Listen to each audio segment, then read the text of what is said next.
नमस्कार दोस्तों, स्वागत है मेरे YouTube चैनल मुकेश बैरागी मैथ्स में।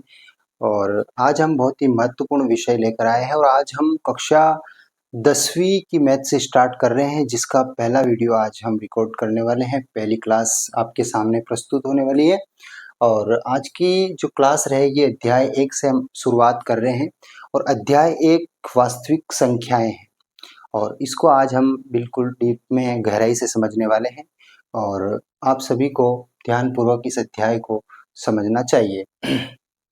और चैनल पर अगर नए आए हो तो चैनल को सब्सक्राइब जरूर कर दें और बेल आइकन को ऑन कर दें ताकि आपको 10वीं क्लास की स्टेप बाय स्टेप एक एक अध्याय की क्लास आपको मिलती रहे, जिससे आपका परीक्षा परिणाम में सुधार आ सके। ठीक, तो शुरुआत करते हैं हम। सबसे पहला अध्याय जो है वास्तविक संख्याएं। अपने को पता होना चाहिए कि वास्तविक संख्याएं क्या होती हैं। हर वो संख्या वास्तविक संख्या है जिसको अपन नंबर लाइन पर, संख्या रेखा पर प्रदर्शित कर सकते हैं। ये एक संख्या रेखा होती है।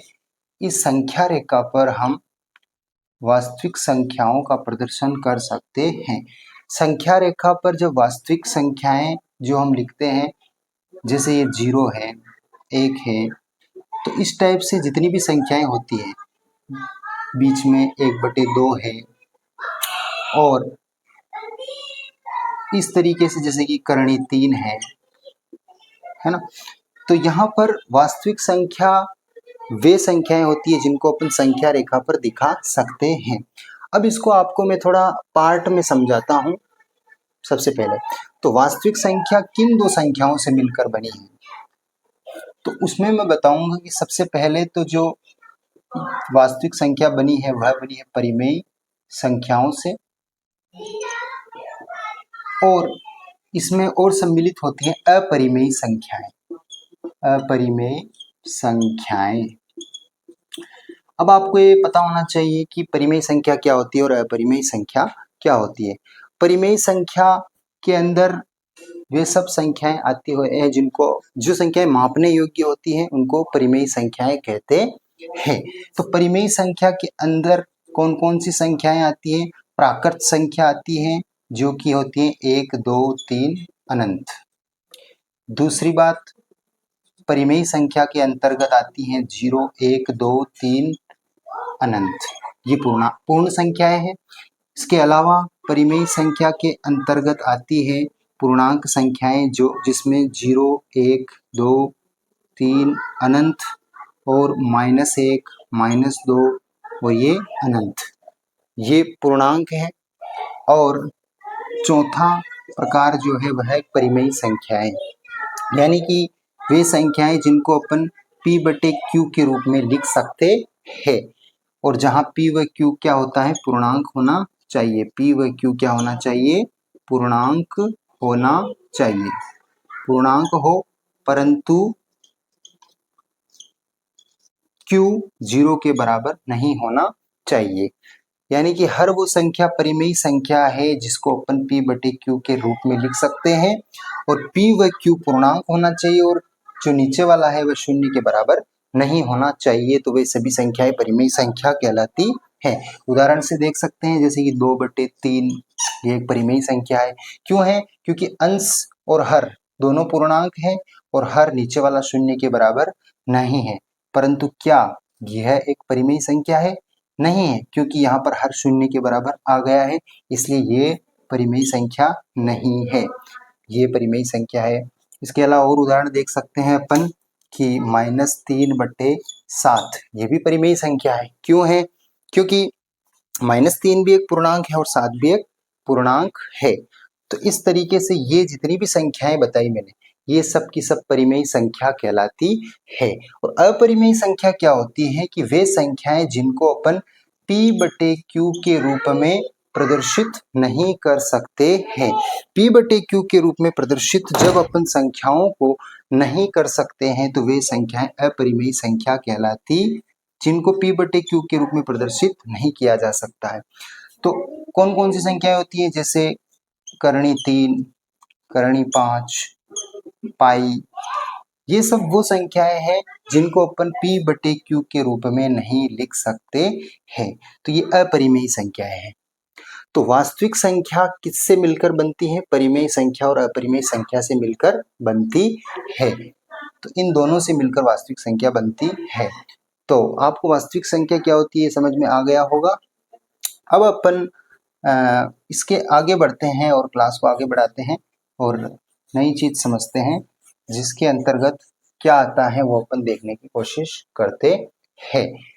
उसके बाद मैं अगर बुक से उठाऊं 10वीं की और देखूं तो क्या आता है इसमें। सबसे पहले वास्तविक संख्या के अध्याय में सबसे पहले जो आती है वो है यूक्लिड विभाजन प्रमेयिका। यूक्लिड विभाजन प्रमेयिका क्या आती है, उसके बाद में नया जो टॉपिक आता है वो है यूक्लिड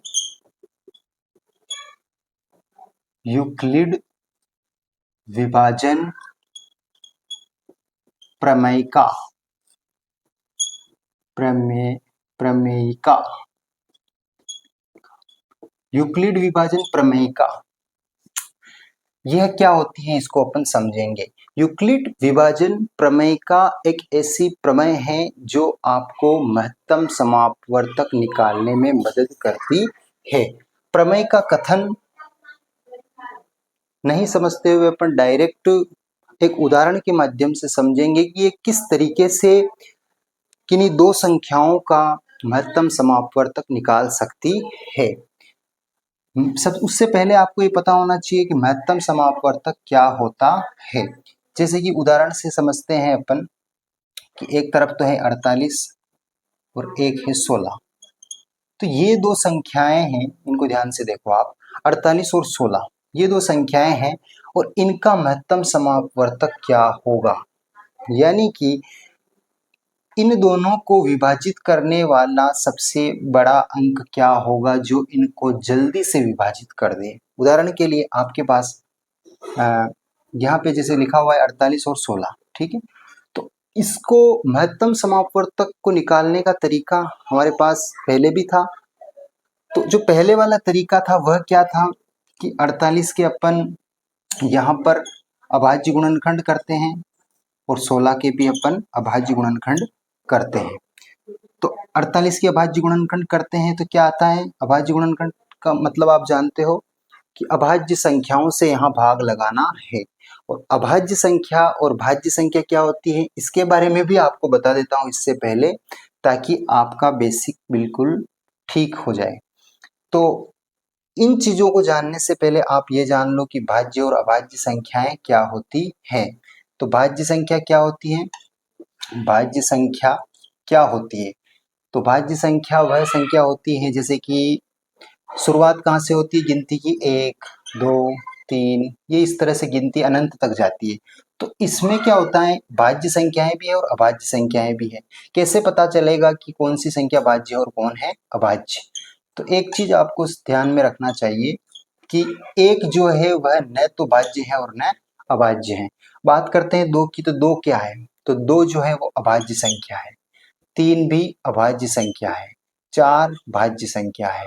5 अभाज्य संख्या है। 6 भाज्य संख्या है।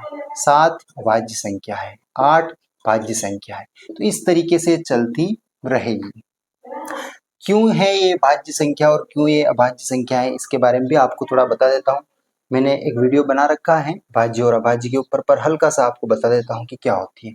तो भाज्य संख्या 4 क्यों है भाज्य संख्या, क्योंकि 4 1 से भी विभाजित होती हैं, स्वयं 4 से भी विभाजित होती हैं और अन्य संख्या से भी इसमें भाग चला जाता है, यानी कि 2 से भी इसमें भाग चला जाएगा।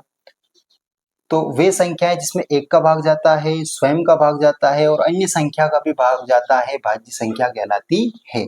और वह संख्या जिसमें 1 का भाग जाता है और खुद का भाग जाता है और अन्य संख्या से भाग नहीं जाता है, वह अभाज्य संख्या कहलाती है। तो यहाँ पे अपन 48 और 16 का अभाज्य गुणनखंड विधि से महत्तम समापवर्तक निकालने वाले हैं। तो इसलिए अपन अभाज्य गुणनखंड के रूप में इन संख्याओं का उपयोग करेंगे। तो यहाँ पर 2 से भाग लगाएंगे। 2 से भाग लगेगा नहीं लगेगा इस बात का पता कैसे चलेगा, इकाई के अंक में देखना है। अगर सम अंक हैं तो 2 से भाग लग जाएगा। 2 दूना 4, 2 चौक 8। फिर पीछे सम अंक है इसलिए 2 का भाग चला जाएगा, 2 एकम 2, 2 दूना 4। फिर इकाई में सम अंक है इसलिए 2 से भाग जाएगा, 2 2 छंग 12। फिर इकाई में सम अंक है इसलिए 2 से भाग जाएगा, 2 तिया 6। अब ये विषम आ गया है इसलिए 2 से नहीं जाएगा तो 3 से जाएगा, 3 एकम 3। तो इस तरीके से अभाज्य गुणनखंड प्राप्त हुए 48 के। 16 के भी प्राप्त करेंगे, 2 आठी 16, 2 चौक 8, 2 दूना 4, 2 एकम 2। तो इस तरीके से अपने को अभाज्य गुणनखंड प्राप्त हुए हैं। तो 48 के क्या क्या प्राप्त हुए, 2 गुणा 2 गुणा 1 2 3 4, 4 बार 2 है, 1 2 3 4 और गुणा 3। ये तो है 48 के अभाज्य गुणनखंड। और 16 के क्या क्या है, 2 गुणा 2 गुणा 2 गुणा 2। तो ये 16 के अभाज्य गुणनखंड है। अब अपने को ये देखना है कि कितने कितने अंक हैं जो दोनों में है। जैसे ये देखो, 1 2 यहाँ पर भी है, यहाँ पर भी है, ये यहाँ पर भी है, यहाँ पर भी है, 2 ये यहाँ पर भी है और यहाँ पर भी है, ये 2 यहाँ पर भी है और यहाँ पर भी है। मतलब कि उभयनिष्ठ देखना है, कितनी संख्याएं ऐसी हैं जो इसमें है और इसमें भी है। तो देखो 1 2 3 4, 4 बार 2 यहाँ पर भी है, 1 2 3 4, 4 बार 2 यहाँ पर भी है। तो ये हुआ कॉमन भाग, उभयनिष्ठ भाग जो दोनों में है। तो इसमें से किसी एक को यहाँ लिख देते हैं, 2 गुणा 2 गुणा 2 गुणा 2, और इसका गुणा करके जो संख्या आएगी 2 दूना 4, 4 दूनी 8, 8 दूनी 16। तो ये जो 16 आया यही 48 व 16 का HCF है। 48 व 16 का महत्तम समापवर्तक है, जिसको अंग्रेजी में बोलते हैं HCF। क्या आ गया, 16। तो यहाँ पर मैंने जो ये विधि बताई थी, 48 और 16 का जो महत्तम समापवर्तक निकाला है, यह मैंने अभाज्य गुणनखंड विधि से निकाला है। परंतु यही महत्तम समापवर्तक हम आसानी से निकाल सकते हैं यूक्लिड विभाजन प्रमेयिका से। स्क्रीनशॉट ले लें और मैं अब यूक्लिड विभाजन प्रमेयिका बताने वाला हूं कि कैसे 48 और 16 का महत्तम समापवर्तक 16 आता है, वो अपन देखने वाले हैं। तो अब अपन ये देखेंगे कि 48 व 16 का जो महत्तम समापवर्तक है वह हम कैसे यूक्लिड विभाजन प्रमेयिका से निकाल सकते हैं। तो यहाँ पर 48 व 16 जो है ये दो संख्याएं हैं, और इन दोनों ही संख्याओं में अपने को ये चीज देखना है 48 और 16 में कि कौन बड़ी है। तो यहाँ हम देखते हैं तो 48 बड़ा है और 16 छोटा है। 48 बड़ा है, 16 छोटा है। तो ऐसी स्थिति में अपने को इन दोनों का महत्तम समापवर्तक निकालना है, वह भी यूक्लिड विभाजन प्रमेयिका का उपयोग करते हुए। तो तरीका यह रहता है कि जो बड़ी संख्या है उसको तो लिखते हैं यहाँ पर, और 16 से भाग लगाते हैं 48 में। तो कितनी बार जाएगा, 16 एकम 16, 16 दूना 32, 16 तिया 48। कितनी बार गया, 3 बार। 3 बार में 48 आ गया, और अब इसमें 0 जोड़ दो तो यहाँ पर जो शेषफल आया वो 0 आ चुका है। अब इसको थोड़ा अलग तरीके से यहाँ बता देता हूँ, जो आपके परंपरागत जो तरीका था भाग लगाने का, कि बड़ी संख्या में छोटी संख्या से भाग लगा दो। 16 एकम 16, 16 दूना 32, 16 तिया 48। 48 में से 48 गया 0। तो यूक्लिड विभाजन प्रमेयिका तब समाप्त हो जाती है जब शेषफल 0 आ जाता है। तो यहाँ पर शेषफल 0 आ गया है। तो ये आपको मैं बता देता हूं कि यहाँ पर क्या होता है कि जो बड़ी संख्या होती है वह तो काम करती है भाज्य का, और जो यहाँ पर जो संख्या लिखी रहती है, जो छोटी संख्या होती है स्टार्टिंग में, वह काम करती है भाजक का, और जो इसके पास में गुणे में जो संख्या लिखते हैं अपन, वह भागफल का काम करती है, और जो बाद में जो बचती है वह शेषफल का काम करती है। तो यहाँ हमने देखा है कि शेषफल 0 आ गया है। तो हमें कैसे पता चलेगा कि 48 व 16 का महत्तम समापवर्तक आ चुका है। तो हमें यह देखना है कि जैसे शेषफल 0 आ जाता है तो 48 व 16 का जो महत्तम समापवर्तक है वह रहेगा 16, यानी कि जो भाजक होता है वही महत्तम समापवर्तक होता है। तो यहाँ पर 16 जो आया है वह महत्तम समापवर्तक आ चुका है 48 व 16 का।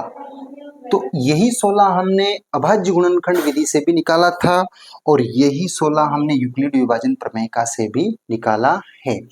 तो यह तरीका होता है यूक्लिड विभाजन प्रमेय से महत्तम समापवर्तक निकालने का। तो हम आगे बढ़ते हैं और इसमें कौन से सवाल है, क्या चीजें हैं और अपन देखते हैं और आपको उदाहरण से मैं समझाने की कोशिश करूंगा। इसमें एक और स्टेटमेंट, एक और कथन ये भी है, उस प्रमेय को मैं बाद में बताऊंगा। इससे पहले अपन कुछ इसके एक आध उदाहरण और समझ लेते हैं ताकि आपका कॉन्सेप्ट क्लियर हो जाए।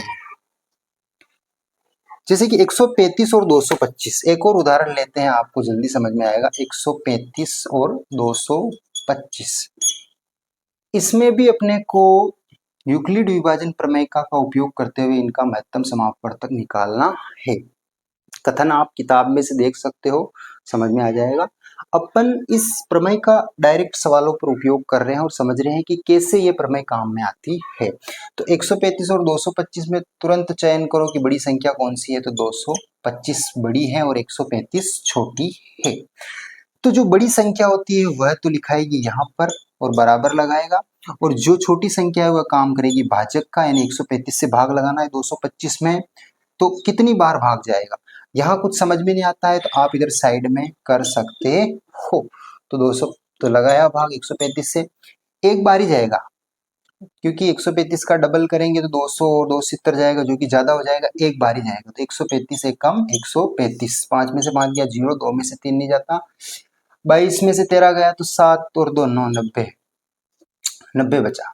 ठीक है, 5 में से 5 गया 0 और 13, 7 9 90। तो यहाँ पर हमने भाग लगाया तो एक बार गया, कितनी बार गया, एक बार, एक बार गया और शेषफल कितना बच गया, 90। तो इस 90 को, शेषफल को यहाँ लिख देंगे। मैंने बताया है कि ये प्रक्रिया अपने को तब तक चलानी है, यह प्रक्रिया अपने को तब तक चलानी है जब शेषफल 0 नहीं आ जाता, परंतु यहाँ शेषफल 0 नहीं आया है। तो फिर इस प्रक्रिया को दोहराएंगे और अपना उद्देश्य क्या है, 135 और 225 का महत्तम समापवर्तक निकालना। अगर आपको लघुत्तम समापवर्त्य और महत्तम समापवर्तक की बिल्कुल बेसिक वीडियो देखनी है कि क्या चीज होती है, तो इसको पीछे की जो क्लासेस है मैंने पीछे वाली कक्षा में समझा रखा है पूरा अच्छे से कि क्या होता है एलसीएम और क्या होता है एचसीएफ। ठीक है, तो यहाँ पर अपनों ने देखा है कि जो शेषफल आ गया है वो क्या है, 90। तो अब अपने को क्या है कि इसको 0 तक ले जाना है, तो फिर से प्रक्रिया दोहराएंगे। तो फिर क्या करेंगे, जो यहाँ जो संख्या रहती है उसको तो लिख देंगे वापस यहाँ पर।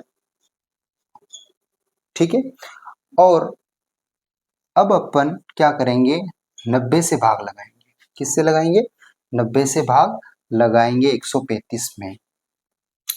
तो 90 से भाग लगाएंगे, इधर लगा के देख लो, 135 में 90 का भाग लगाएंगे, एक बार जाएगा 90 आएगा, 5 में से 0 घटाया 5 आया, 13 में से 9 गया 10, 4 बचा 45 आया।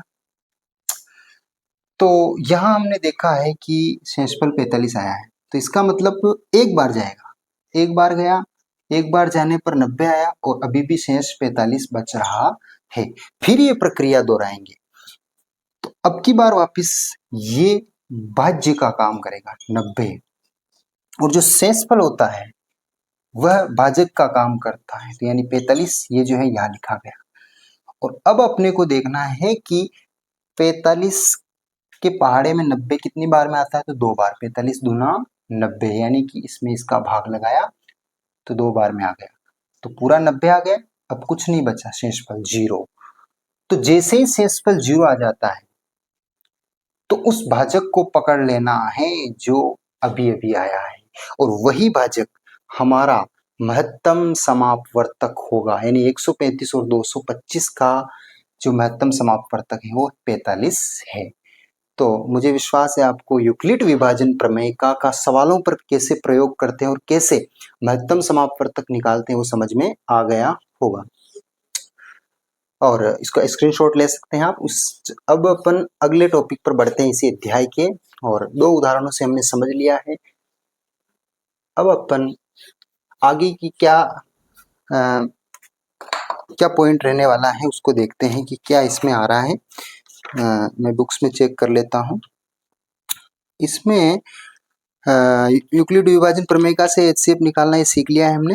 और आगे जो इसमें आ रहा है एचसीएफ ज्ञात करना, यूक्लिड विभाजन एल्गोरिथम का प्रयोग कीजिए, ये हम लोगों ने कर लिया है। उसके बाद में इसमें हाँ, एक और चीज इसमें महत्वपूर्ण आई है जिसको अपन समझ लेते हैं, और वो ये है कि कोई भी भाज्य संख्या हो, कोई भी भाज्य संख्या हो, जैसे कि भाज्य संख्या क्या क्या है, 4 है ना। एक तो न तो भाज्य है और न भाज्य है, और 2 क्या है, अभाज्य संख्या है। तो मैं क्या बोल रहा हूं कि भाज्य संख्या की बात कर रहा हूं, कि भाज्य संख्या तो 4 है, 6 है, 8 है, तो ये भाज्य संख्या है। और हर भाज्य संख्या को अपन अभाज्य गुणनखंड के रूप में लिख सकते हैं। अभाज्य गुणनखंड के रूप में लिखने का मतलब जैसे 2 गुणा 2, तो ये दोनों ही अभाज्य संख्या है और गुणनखंड के रूप में लिख दिया है। और ये जो तरीका होता है ये अद्वितीय होता है, यानी इसके अलावा और कोई तरीका हो नहीं सकता है। तो 2 गुणा 2, ठीक है। अब 6 को कैसे लिख सकते हैं, 2 गुणा 3। 8 को कैसे लिख सकते हैं, 2 गुणा 2 गुणा 2। तो ये जो अभाज्य गुणनखंड लिखते जा रहे हैं अपन साथ साथ में, अभाज्य गुणनखंड, तो यहाँ पर एक और कॉन्सेप्ट क्लियर हुआ। क्या हुआ कि भाज्य संख्या को अभाज्य गुणनखंड के रूप में लिखा जा सकता है, और वो लिखने का तरीका भी अद्वितीय होता है, यानी उसके समान और कुछ नहीं होता है। हाँ, क्रम जरूर बदला जा सकता है, जैसे 2 गुणा 3 को आप 3 गुणा 2 लिख सकते हैं, परंतु ये जो संख्या होती है, जो गुणनखंड होते हैं, ये अद्वितीय होते हैं, यानी इनके समान और कोई दूसरा गुणनखंड नहीं बन सकता है। तो यही एक इसमें पॉइंट था जो मैंने आपको बता दिया। क्या है पॉइंट, कि भाज्य संख्या को अभाज्य गुणनखंड के रूप में लिखा जा सकता है, साथ ही वह तरीका अद्वितीय होता है। मैं आपको बिल्कुल सरल भाषा में समझाता जा रहा हूं ताकि आपको बातें समझ में आ जाए। तो इस पॉइंट को आप समझ चुके होंगे, और अपन फिर एक नया पॉइंट लेते हैं कि क्या है इस अध्याय का, उसको अपन देखते हैं। अगला जो पॉइंट है, इसमें जो आ रहा है कि संख्याओं HCF LCM। अब इसमें परिमेय अभाज्य गुणनखंडों के गुणनफल के रूप में व्यक्त कीजिए। हाँ, एक और चीज इसमें महत्वपूर्ण आती है, वह यह होती है कि कोई भी संख्या है, जैसे कि यहाँ पर मैं 1 मिनट प्रमेय को देख के बताता हूँ। हाँ, इसमें लिखा हुआ है, सारांश में देख के समझाता हूँ मैं आपको कि यूक्लिड, यदि p कोई अभाज्य संख्या है और p a² से विभाजित करता है तो p a को भी विभाजित करेगा। एक महत्वपूर्ण पॉइंट आया है, उसको अपन समझ लेते हैं। तो लिखा हुआ है कि यदि p कोई अभाज्य संख्या है, माना कि अपन एक अभाज्य संख्या मान लेते हैं 2, ठीक है, यह एक अभाज्य संख्या है, और यदि a² को विभाजित करता है, ये जो संख्या है जो p मान रहे हैं अपन, और p को हमने 2 मान लिया है, p कोई अभाज्य संख्या है और p a² को विभाजित करता है, p a² को विभाजित करता है, तो अपन यहाँ पे एक संख्या लिख लेते हैं 4 का स्क्वायर, ठीक है। a² को विभाजित करता है तो p a को भी विभाजित करेगा, तो p a को भी विभाजित करेगा। ये एक महत्वपूर्ण पॉइंट है जो आपको ध्यान होना विभाजित करेगा, इसका अर्थ समझना है अपने को। क्या कहा है कि यदि p a² को विभाजित करता है, p a² को विभाजित करता है तो p a को भी विभाजित करेगा। तो यहाँ पर p क्या है अपना, 2 है, और a क्या है अपना, ध्यान से देखो 4।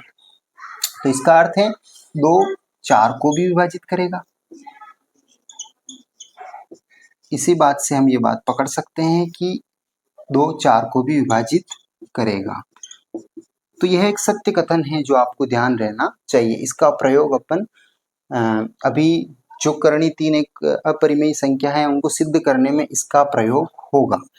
तो पी ए को विभाजित करेगा, यहाँ लिखा है पी ए स्क्वायर को विभाजित करता है तो पी ए को भी विभाजित करेगा। और उदाहरण से हमने देख लिया है कि देखो ये लिखा हुआ है 2 और ये लिखा है 4 का स्क्वायर, ठीक है। तो यहाँ पर अपन देख सकते हैं कि ये 2 जो है 4 स्क्वायर को विभाजित करता है। और यहाँ बता देता हूं मैं, ये 2 लिखा, 4 स्क्वायर का मतलब होता है 16, तो 2 8 16, 0 आ गया, मतलब पूरा पूरा विभाजित कर दिया। तो इसमें इसने कहा है कि अगर ये 2 4 स्क्वायर को विभाजित करता है तो 2 4 को भी विभाजित करेगा। तो बिल्कुल करेगा, 2 दूना 4, 4 में से 4 गया तो 0। तो देखा हमने, तो यहाँ लिखा है पी ए स्क्वायर को विभाजित करता है तो पी ए को भी विभाजित करेगा। ये इंपॉर्टेंट पॉइंट आपको नोट करना चाहिए और ध्यान में लेना चाहिए, ताकि यह जब अपन सिद्ध कर रहे होंगे तो वहां पर इसका प्रयोग करेंगे। तो क्लास अगर पसंद आ रही है, समझ में आ रही है तो लाइक करें। और बढ़ते हैं अपन अगले पॉइंट की ओर कि इसमें कुछ चीजें और छूट रही हैं जो मैं आपको बता देता हूं। एक और महत्वपूर्ण चीज है कि कोई संख्या है जैसे कि 32 और 48, ये 2 संख्याएं हैं। अब इनका एलसीएम और एचसीएफ हम एक साथ कैसे निकाल सकते हैं, तो वह तरीका भी मैं आपको बता देता हूं कि सबसे पहले अपन एक काम करेंगे, 32 के भी अपन क्या करते हैं, अभाज्य गुणनखंड कर देते हैं, और 48 के भी अपन क्या करते हैं, अभाज्य गुणनखंड कर देते हैं। 2 से भाग जाएगा, सम अंक है इसलिए 2 से जाएगा, तो 2 1 कम 2, 2 छंग 12, फिर 2 से जाएगा, 2 8 16, फिर 2 से जाएगा, 2 चौक 8, फिर 2 से भाग जाएगा, 2 दूना 4, फिर 2 से भाग जाएगा, 2 1 कम 2। तो ये हमने अभाज्य गुणनखंड कर दिए, यानी कि यहाँ पर अभाज्य संख्याएं आ गई है। इसको भी 2 से ये भी अभाज्य गुणनखंड विधि से अपन स्टार्ट करते हैं, तो यहाँ पे भी 2 का भाग जाएगा क्योंकि इकाई का अंक सम है। 2 दूना 4, 2 चौक 8, 2 1 कम 2, 2 दूना 4, 2 छंग 12, 2 तिया 6, 3 1 कम 3। तो हमें यहाँ पर भी अभाज्य गुणनखंड प्राप्त हुए और यहाँ पर भी अभाज्य गुणनखंड प्राप्त हुए हैं। हमारा मकसद क्या है कि एलसीएम यानी कि लघुत्तम समापवर्त्य और एचसीएफ यानी कि महत्तम समापवर्तक निकालना एक ही साथ। तो यहाँ पर हमने देखा है कि 32 के जो गुणनखंड आए वो क्या क्या है, 2 गुणा 2 गुणा 2 गुणा 2 गुणा 2। तो इनको थोड़ा अपन घात के रूप में जमा सकते हैं। देखो 2 की घात कितनी लिखी जा सकती है, 1 2 3 4 5, 2 की घात 5 लिख सकते हैं, ठीक है। अब 48 को देखो आप ध्यान से, 48 के क्या क्या है, 1 2 3 4, यानी कि 2 की घात 4 लिख सकते हैं अपन, गुणा 3। तो अब आपका ध्यान यहां और यहां रखना है। तो सबसे पहले एचसीएफ निकालते हैं, एचसीएफ। इन दोनों चीजों को देखकर एचसीएफ और एलसीएम निकलेगा। तो एचसीएफ निकालना है तो अपने को सबसे छोटी घात पकड़नी है जो दोनों में हो। देखो यहाँ पर 2 की घात 5 है और यहाँ पर 2 की घात 4 है, तो छोटी कौन हुई, 2 की घात 4। तो 2 की घात 4 यहाँ पर भी है और इसके अंदर भी 2 की घात 4 है जो दोनों में है। चाहूं तो मैं इसको ऐसे भी लिख सकता हूं कि 2 की घात 4 गुणा 2, तो भी एक ही बात होती है। तो देखो 2 की घात 4 यहाँ पर भी है और 2 की घात 4 यहाँ पर भी है, दोनों में है। तो यही हमारा एचसीएफ होगा, यानी कि 2 की घात 4। इसको अपन खोल सकते हैं, 2 गुणा 2 गुणा 2 गुणा 2, कितना आया, 2 दूना 4, 4 दूनी 8, 8 दूनी 16। तो 32 और 48 का महत्तम समापवर्तक क्या आ गया है, 16। अब एलसीएम अगर निकालना है तो एलसीएम कैसे निकलेगा, जो ज्यादा घात है उनको यहाँ लिखना है। देखो 2 की घात 4 तो ये है और 2 की घात 1 ही है, कितनी होगी 2 की घात 5। तो 2 की घात 5 ज्यादा है या 2 की घात 4 ज्यादा है? 2 की घात 5। तो ज्यादा घातों को यहाँ लिखते जाना है, चाहे वो एक बार ही आए परंतु उसको लिखना है। उसका ऐसा नियम नहीं है कि वो दोनों में होना चाहिए, वो कहीं पे भी है तो भी लिखना है। तो 2 की घात 5 लिख दिया। अब अपने को देखना है 3 की अधिकतम घात क्या है, तो 3 ही है। तो इनको खोल के लिख दो। 2 को कितनी बार रिपीट कर देंगे? 5 बार। 1 2 3 4 और 5 और गुणे में लिख दिया 3। तो यहाँ पर इनका गुणा कर देना। 2 दूना 4, 4 दूना 8, 8 दूनी 16, 16 दूना 32, 32 तिया 32 तिया कितना होता है? 3 दूनी 6, 3 तिया 9। तो क्या आया? 96 आया। तो ये आ गया एलसीएम, ये आ गया एचसीएफ। और ध्यान रखना है दो संख्याओं का जब अपन लघुत्तम समापवर्ती और महत्तम समापवर्तक निकालते हैं तो उन दोनों संख्याओं का जब गुणा करते हैं तो जो उत्तर आता है वह एलसीएम, किसका एलसीएम? 32 48 जो है 32 48 का एलसीएम, 32 48 का एलसीएम गुणा 32 48 का एचसीएफ बराबर होता है। ये आप करके देख सकते हो। यानी कि अब यहाँ मैं बता देता हूँ 32 48 का एलसीएम क्या आएगा? 96 आया। और 32 48 का एचसीएफ क्या आया? 16 आया। इन दोनों का गुणा कितना आएगा और इन दोनों का गुणा कितना आएगा अपन देखते हैं। यहाँ पे 32 और 48 का गुणा करते हैं अपन।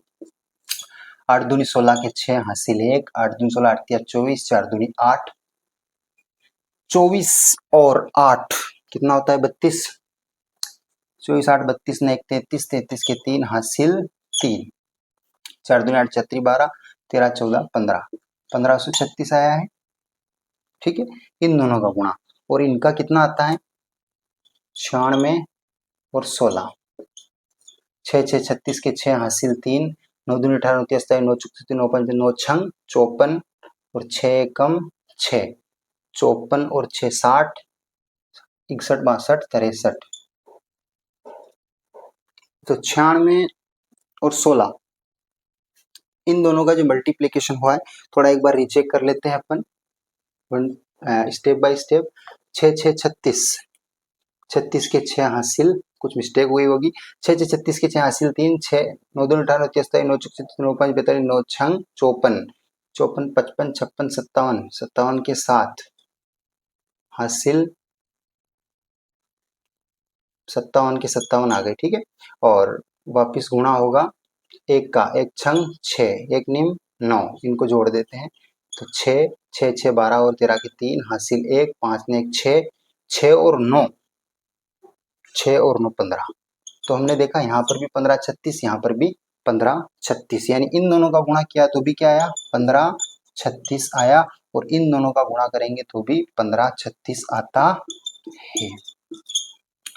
तो यहाँ पर हमने एक महत्वपूर्ण बात नोट की है कि जब किसी संख्या का लघुत्तम समापवर्ती और महत्तम समापवर्तक निकालते हैं तो उसको निकालने का क्या तरीका होता है कि अभाज्य गुणनखंड कर देना है और अभाज्य गुणनखंडों को सामने लिख देना है। और महत्तम समापवर्तक जो निकलता है वो सबसे छोटी घात जो होती है और दोनों में होती है वही होता है महत्तम समापवर्तक। और लघुत्तम समापवर्त्य जो सबसे बड़ी घातें होती हैं उनको लिख के गुणा करके निकाल सकते हैं। साथ ही एक बात और नोट हुई है यहाँ पे कि इन दोनों संख्याओं का जो गुणा करने पर जो आता है वही इन संख्याओं के लघुत्तम समापवर्ती और महत्तम समापवर्तक का गुणा करने पर प्राप्त होता है। ये बहुत ही महत्वपूर्ण पॉइंट निकल के आया है। वास्तविक संख्या के चैप्टर में अगर कोई चीज छूट गई होगी तो हम इसको नेक्स्ट वीडियो में क्लियर करेंगे। तब तक के लिए आपका बहुत बहुत धन्यवाद। चैनल पर नए आए हो तो चैनल को सब्सक्राइब जरूर करें, लाइक शेयर करें। बहुत बहुत धन्यवाद।